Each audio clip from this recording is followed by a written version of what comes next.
Colleagues, if you would direct your attention to the front of the chamber here, you will see a 4-foot, roughly, stack of white crates, which represents an application to the Department of Energy for a wind farm.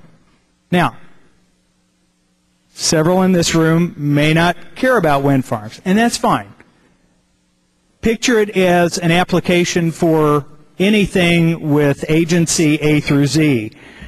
The point still needs to be made that this is merely an application to an Oregon agency to do business in Oregon. Now, you will direct your eyes to the brown envelope that my colleague is holding up.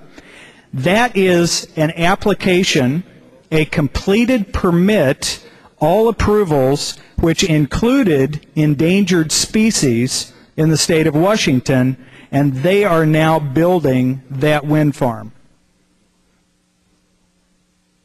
I see a little difference there myself. I have to ask myself, you know, we talk a lot about creating jobs. The governor talks a lot about creating jobs. Are we really doing it? Or are the agencies marching against us? That's my question, colleagues. Thank you. Further remonstrances. Representative Schaufler. Thank you, Mr. Speaker. I don't think you could find a more glaring visual aid for what's wrong with this state. You got 4 feet of paperwork for Oregon and a handful for Washington. And politically or demographically, we're not that far apart, but that right there represents obstruction, prohibition, and people getting in the way of putting people back to work in this state.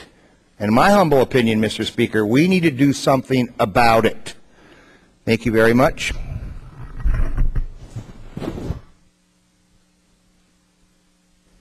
Further remonstrances. Representative Thompson. As an aside on this, you should also be aware that after months of meetings, the Oregon Department of Fish and Wildlife wrote 20-page, 30-page, and 50-page comment letters to this wind farm application that recommended 35,000 acres of mitigation for mule deer. Let me remind you, in eastern Oregon, mule deer are not endangered. In fact, many of the ranchers out there consider them the opposite. That's 4 times the size of the largest state park in Oregon.